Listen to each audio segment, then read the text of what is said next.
peuples d'Europe, hein, c'est-à-dire serait-on prêt à faire pareil en Europe, en termes de péréquation, parce qu'on dit il faut aussi de l'égalité sur les territoires en France. Et donc, est-ce qu'on peut se poser la même question à l'échelle européenne, par rapport à la Grèce, par rapport à la Roumanie? Je pense qu'il y a quelque chose d'élémentaire à se dire, étant donné la force, la puissance du mouvement des Gilets jaunes, qui pose la question d'un peuple qui se soulève contre l'arbitraire d'un pouvoir écrasant, c'est qu'on ne peut pas laisser un peuple se faire écraser par des diktats, par une troïka, comme ça a été rappelé tout à l'heure. On ne peut pas. Donc il faut une solidarité internationale de ce point de vue, et je pense que si on veut vraiment une redistribution radicale des richesses, ça peut se mener aussi à l'échelle européenne, avec une solidarité entre tous les peuples, et pas seulement à l'échelle française. La sortie des traités. Alors je l'ai dit tout à l'heure, et donc j'ai dû laisser un peu sur la fin certains, en disant, ça dépasse, et là je suis très heureux de tout ce que tu viens de dire, parce que je suis tout à fait d'accord avec toi. Il y en a beaucoup qui sont, et on sait pourquoi, parce qu'il y a un parti politique que j'estime beaucoup parce qu'il fait la critique des traités européens, il en fait une critique argumentée, qui est sur l'article 50 et le Frexit. Bon, je pense, premièrement, qu'effectivement, ce terme de Frexit n'est pas adapté, juste dans la terminologie, hein, je parle que de terminologie, je ne parle pas de mise en œuvre de l'article 50, ou pas, mais du Frexit. Parce qu'effectivement, ça donne le sentiment d'un repli nationaliste, qu'on va s'isoler. C'est comme ça, attendez. C'est comme ça qu'il est. C'est comme ça qu'il. Attendez. Je vous parle en termes de stratégie. Voilà, c'est qu'en fait, l'opinion publique, il faut bien comprendre que ça fait des années, qu'effectivement, on nous met dans le TINA. Il n'y a pas d'alternative possible. Et si vous sortez des traités européens et de l'Union européenne, c'est le chaos. Voilà ce qui est dit, et on fait peur aux gens avec ça. Et en fait, du coup, le Brexit, pur et simple, aujourd'hui, je ne suis pas du tout certain que ça emporte une majorité dans l'opinion publique. Donc, c'est pour ça que je proposais, fédérons-nous sur une chose, la sortie des traités européens. Ça, c'est sûr, on ne peut pas rester dans les traités. Ça veut rien dire. Attendez, après, je réponds, je continue à répondre. Je vous demande juste d'essayer. Déjà, voilà, ça, c'est un terme de stratégie de communication. D'accord ? Ensuite, on va parler du fond. Je suis désolé, mais c'est extraordinaire. Il y a des avocats dans la salle? Ah bah il y en a un. Faudrait savoir quel est son avis. Mais je suis le seul qui a priori, donc là, est un professionnel du droit. Je vais vous dire, moi j'en ai rien à foutre de l'article 50. La question, c'est pas du droit pour sortir des traités européens. C'est juste pas le sujet, l'article 50. Je vous dis pas de le mettre en œuvre ou pas en œuvre, mais en fait, les questions elles dépassent très largement la question de l'application juridique des traités. On les conteste, les traités. Pourquoi forcément les respecter? La logique, on va être d'accord, c'est que je partage tout à fait l'argument de ceux qui sont pour le Brexit et qui nous disent on ne peut pas changer les traités puisqu'il y a 27 pays membres et on n'obtiendra donc jamais l'unanimité. On est tout à fait d'accord. Maintenant, la question qui se pose, c'est qu'à partir du moment où vous mettez le pied dans la porte pour sortir des traités, le sujet, il n'est pas juridique, il est économique, il est commercial. Il y a la question de la réponse des marchés financiers. Comment vont-ils réagir? Comment on fait pour assurer la transition avec la monnaie? Parce que si on n'a pas assuré la transition pour pouvoir émettre de l'argent auprès de la Banque centrale, ils vont nous menacer en tout cas, et peut-être même nous augmenter nos taux d'intérêt. Donc il faut s'y préparer. Ensuite, on va avoir effectivement l'Allemagne qui va réagir. Alors il y a un argument, celui-là à mon avis il ne tient pas. On nous dit la Commission européenne, si vous désobéissez, va vous infliger des amendes. Ce à quoi je réponds, oui, très bien, et qui va nous les obliger à les payer. C'est Jacques Chirac qui disait un jour avec un désaccord vis-à-vis de l'Union européenne, ils vont quand même pas nous envoyer les chars. Ah non, ils n'en ont pas. A priori, voilà. Parce qu'en dernier ressort, il y a la question du rapport de force, tout simplement, qui se pose. Et moi, je ne prétends pas avoir toutes les solutions. Et donc, j'essaie juste d'ouvrir le débat au maximum et d'essayer de se poser les bonnes questions. Il y a une théorie d'Emmanuel Todd. Alors, je vais quand même la donner, même si elle me déplaît. Alors, vous voyez, pour vous dire à quel point je suis ouvert. Sa théorie est la suivante, c'est de dire que nous sommes sous la domination allemande. Ça, dans le cadre des traités, ça, a priori, le diagnostic est assez partagé. Bon. Et il nous dit la chose suivante, pour se sortir de cette domination, il va peut-être falloir s'appuyer sur Washington. Alors moi, Vous avez compris pourquoi elle me déplaît. Moi, je suis pour la sortie du commandement intégré de l'OTAN, pour retrouver notre indépendance au niveau géopolitique, parce que je pense que on n'a jamais été aussi fiers d'être français sur le plan géopolitique en 2003, quand nous, on s'est opposé au Conseil de sécurité à la guerre en Irak. Donc, moi, je suis pour cette voie-là. L'indépendance, la troisième voie. Je suis très clair. Maintenant, la question que soulève Todd avec cette théorie-là, on est d'accord ou pas d'accord, mais c'est qu'en fait, il pose la question des rapports de force qui vont jouer au niveau économique et de la monnaie. Et donc, il ne faut pas balayer d'un revers de la main ces questions-là qui sont tout à fait essentielles. Donc, il y a vraiment, il faut essayer de s'ouvrir l'esprit parce qu'on le voit. Article 50, parce que l'un des arguments, c'est de dire ouais, mais si on désobéit, nos partenaires ne vont pas être contents, alors que si on met en œuvre l'article 50, on est dans les traités, et donc ils vont être très gentils avec nous, ils vont nous caresser dans le sens du poil, ils vont nous offrir des bonbons, etc. Bon, il est évident que ça ne va pas se passer comme ça, et le Brexit en est la meilleure preuve. Alors certes, au Brexit, il y a cette problématique de ce que Theresa May était contre le Brexit, et c'est elle qui est chargée de le mettre en œuvre, mais on voit bien quand même que la Commission européenne fait tout pour empêcher le Brexit, pour les soumettre à un accord qui est totalement déséquilibré. Donc, je dis simplement que la question de la sortie des traités dépasse la simple question de l'article 50. Et ensuite, je rejoins Ludivine, c'est qu'en fait, je pense qu'à partir du moment où on va désobéir aux traités, poser des ultimatums, en disant, nous, de toute façon, on va sortir. C'est clair, on ne peut pas rester dans ces règles-là. L'idée, dans cette logique de rapport de force, ça va essayer de se trouver des alliés. Alors les États-Unis, ça ne me plaît pas trop. Essayons peut-être l'Espagne, l'Italie, la Grèce, le Portugal. Enfin, il y a peut-être quelques pays qui vont vouloir s'allier avec nous. Et donc, en fait, à partir du moment où on met le pied dans la porte, les plaques tectoniques vont commencer à bouger. On va redéfinir les alliances. Il faut accepter qu'on rentre dans une zone d'incertitude. C'est clair. Mais ça n'empêche qu'il faut être clair. Il faut sortir de ce traité. Ça, c'est une absolue évidence. Mais il faut arrêter, là, avec cette sémantique de « si on ne met pas en œuvre l'article 50, ça veut dire que vous ne voulez pas sortir des traités ». Non, il y a des questions qui se posent bien au-delà de l'article 50, et notamment l'idée d'essayer de gagner le rapport de force en créant des alliances avec d'autres États. Voilà tout simplement ce que je veux dire.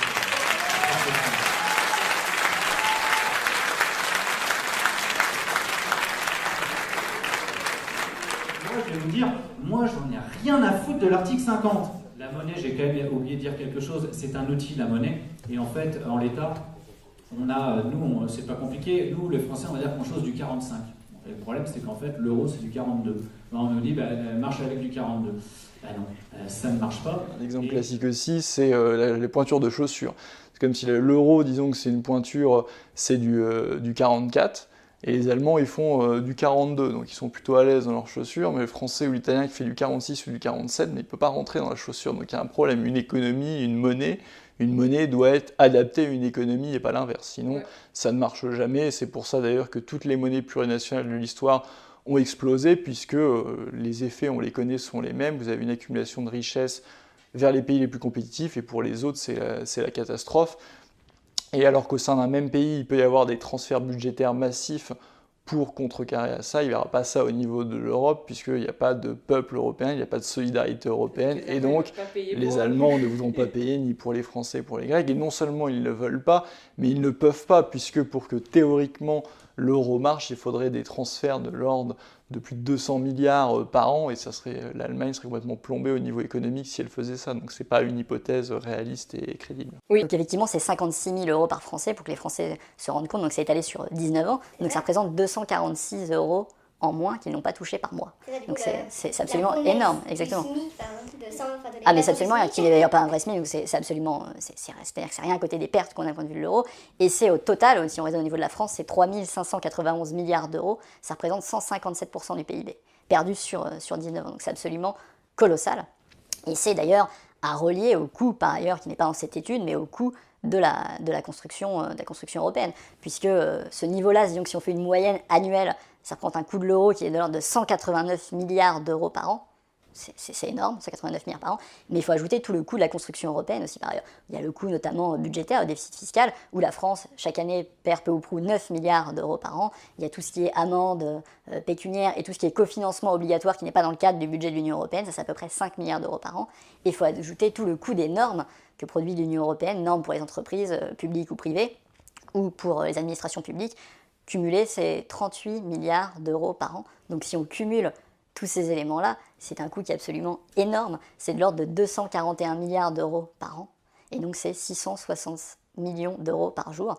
Et encore, comme j'ai dit, c'est une hypothèse basse. Hypothèse basse parce qu'en fait, ce rapport, c'est ça aussi qui est intéressant. Et c'est ce qu'on dit quand je parlais tout à l'heure de figer les parités. C'est quand on fiche, plus on avance dans le temps et plus ça se dégrade puisque les pays dits du Sud sont de moins en moins compétitifs. Et donc quand on voit, je parlais de 189 milliards, c'est une moyenne. Quand on regarde le rapport, il donne les chiffres de 2017. Et le coût de l'euro pour la France en 2017, c'est 374 milliards d'euros sur un an.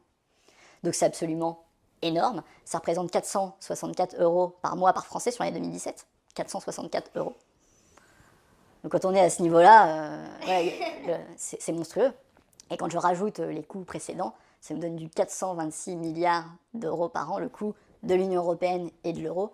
C'est 1,2 milliard d'euros par jour. Donc même les 426 milliards, c'est à peu près de l'ordre de grandeur du budget de l'État.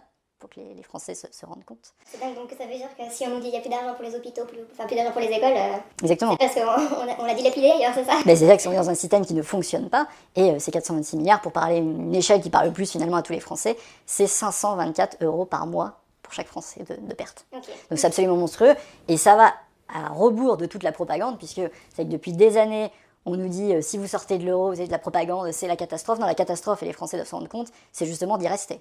Et donc, c'est toute cette problématique-là, et toute la question est là. Est-ce qu'on accepte de rester dans ce système qui appauvrit la France et les Français, ou est-ce qu'on en sort? Et ce que propose Juppert depuis maintenant 12 ans, et partie du Frexit, c'est de sortir de ça. Et on voit bien, et cette étude confirme, que l'euro a été une catastrophe pour la France et pour les Français. Et il y a un institut allemand qui vient de sortir une étude, et qui a démontré que depuis l'euro, chaque Français a perdu 55 000 euros. Voilà. Ou 56 000 euros, 55 ou 56 000 euros. Voilà le coût par Français du passage à l'euro. Donc quand on nous dit qu'on n'a pas perdu d'argent, on aimerait à savoir s'il ne se moque pas du monde. Alors, maintenant, une fois qu'on a posé le diagnostic, je vous raconte une petite anecdote. Il y a un an, j'avais été invité à un cercle réflexion. C'était un petit peu la petite bourgeoisie provinciale de Rouen. Et puis, j'y étais allé parce qu'il y avait l'intervenant, il était mandaté par la Commission européenne pour travailler sur le Brexit. Alors il se posait des questions très compliquées, notamment de savoir si le train qui partirait le jour du Brexit, à 23h40. Voilà, vous avez compris. Bon, et bien ça leur a demandé beaucoup de temps. A priori, c'était une réflexion absolument très tranquille. Donc bon, j'avais eu la suggestion, écoutez, éventuellement on supprime ce train-là. Hein. S'il n'y a que ça, franchement, on va peut-être pas perdre notre temps là-dessus. Bon. Et puis alors, comme on était nombreux, on était une quarantaine, on a 2 minutes de temps de parole. Alors je me suis dit, moi je vais faire ce qu'il nous expliquait. On a bien compris qu'il y a un problème dans l'Union européenne, parce qu'il y a le Brexit, il y a la montée des partis nationalistes d'extrême droite, etc. On a bien compris. Donc on va changer l'Europe, mais dans le cadre des traités européens existants. Ah ouais, donc là on a affaire à des champions du monde. Et donc en 2 minutes, j'entreprends de critiquer les traités européens là, sur les bases que je vous ai dites. Puis je me suis dit, bon, j'ai quand même un type qui est mandaté par la Commission européenne, là ça a quand même bagarré, je vais avoir de la dispute, puis bon, ça tombe bien, moi j'aime bien batailler sur les idées. Donc on va s'amuser 2 minutes. Enfin, le type, je lui explique tout ça, et il me dit, ah ouais, vous avez raison. Oui, d'accord, mais alors, ah bah oui, mais le problème, c'est que c'est la règle de l'unanimité, donc on ne peut pas changer les traités. Ah oui, d'accord. Donc en fait, vous m'expliquez qu'on a le train lancé à grande vitesse, on va percuter le mur, mais vous me dites surtout, vous inquiétez pas, tout va bien. Ce sont des malades mentaux. Je veux dire, à un moment donné, moi, j'essaie de freiner le train, j'essaie de le bifurquer, mais je ne fonce pas dans le mur. Et voilà donc la remarque qui m'avait été faite. Donc il faudra évidemment sortir des traités. Je ne vais pas m'apesantir sur la question de la stratégie, etc., parce qu'il y a des luttes aujourd'hui, parce que vous avez des éléments de langage qui sont donnés par différents courants politiques. Alors il y a ceux qui sont pour le Frexit, il y a ceux qui sont pour le plan A, plan B, etc. Ce qu'il faut, c'est se fédérer sur l'idée qu'on ne peut plus continuer à rester dans ces traités européens. Et ensuite, Il y aura de toute façon une zone d'incertitude sur ce qui va se passer. On le voit bien avec le Brexit, où tout est fait pour que le Royaume-Uni soit contraint de rester, en fait. On essaie d'imposer un accord qui est totalement déséquilibré pour les obliger à rester. Je pense que les Anglais, c'est les Anglais qui sortiront parce qu'ils vivent sur une île et qu'ils aiment bien leur petite île. Et c'est très bien parce que comme ça permettra de faire la démonstration qu'il n'y a pas besoin d'être dans l'Union européenne pour qu'une économie marche extrêmement bien. On leur avait d'ailleurs promis le chaos dès le vote pour la sortie, et en fait ils ont un taux de chômage extrêmement bas, ils sont quasiment au plein emploi, et qu'a priori la catastrophe annoncée n'a pas eu lieu.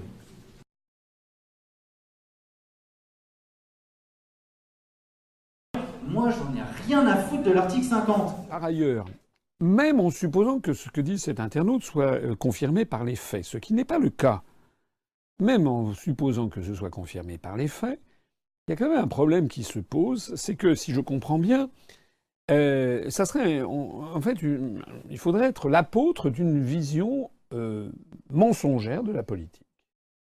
C'est-à-dire qu'il faudrait dire une chose et son contraire. Quelle serait la légitimité, si M. Mélenchon arrivait au pouvoir, quelle serait la légitimité pour qu'il fasse sortir la France de l'Union européenne, par exemple, et de l'euro, alors qu'il ne l'aurait jamais dit dans aucun de ses programmes? Alors même que lui-même et ses collaborateurs ne cessent de dire le contraire. J'ai quand même pas rêvé. Le député du Nord, Adrien Quétenin, c'était il y a une quinzaine de jours, a dit « Il est hors de question de sortir de l'Union européenne ». Donc, si M. Mélenchon arrivait au pouvoir, il appliquerait ce qu'il a dit, c'est-à-dire il ne sortirait pas de l'Union européenne. Il n'a jamais dit le contraire. Son plan B ne consiste pas en cela. Alors, ce qui est vrai, c'est que c'est extrêmement vicieux la façon dont il est procédé, puisque on fait croire, il y a un certain nombre de personnes qui votent pour France Insoumise, ou qui votent pour le Front National, ou qui eux-mêmes votent pour Debout la France, et qui sont persuadés en leur fort intérieur, oh oui, mais c'est plus malin, ils sont plus malins qu'Asselineau parce qu'eux, ils avancent masqués, voilà. Est-ce que De Gaulle a avancé masqué le 18 juin 40 ? Est-ce que vous imaginez quelqu'un qui serait avancé masqué, Madame Le Pen, M. Dupont-Aignan, M. Mélenchon arrivant au pouvoir, avec toute l'oligarchie qui tient les médias, etc., et qui dirait, en fait, j'étais avancé masqué, mais maintenant je vais sortir de l'Union européenne, je vous ai bien lu. Non, ça va pas. Il serait immédiatement détruit par le système médiatico-politique qui dirait « Vous n'avez pas le droit, vous n'avez jamais dit ça dans votre programme, c'est une honte ». Et de fait, sa légitimité serait très faible. Et le bombardement médiatique finirait par lui aliéner la grande majorité de la population. Lorsque les Britanniques ont décidé de sortir de l'Union européenne, c'était pas sur des... Nigel Farage ne disait pas « On va faire une autre Europe ». Il a dit « Il faut sortir de l'Union européenne ». Le Brexit, le référendum, c'était bien sortir de l'Union européenne. C'était pas autre chose. Donc, si Madame May, et on l'a vu, il y a une question préalable qui m'avait été posée, rappelez-vous, qui disait oui, mais est-ce que le Brexit va... Vous voyez dans quelle difficulté même les partisans du Brexit sont pour mener à bien la sortie de l'Union européenne, tellement les forces euro-atlantistes sont là pour essayer de faire capoter le projet. Leur atout décisif aux partisans du Brexit, c'est qu'ils peuvent dire 52% du peuple britannique a voté sciemment en faveur du Brexit. Face à une telle pression, ceux qui se seraient fait élire sur des programmes chèvre-chou ne pourraient pas le dire et donc ne pourraient pas mener à bien la politique. Il faut, comme disait Charles de Gaulle, être l'homme d'une grande querelle. Sur un sujet de cette nature, on n'a pas le droit moral, politique, et même en termes d'efficacité, parce qu'il n'y a pas qu'à arriver au pouvoir et ensuite pouvoir mettre en œuvre ce pourquoi on a été élu sans ambiguïté, ça ne supporte pas l'ambiguïté.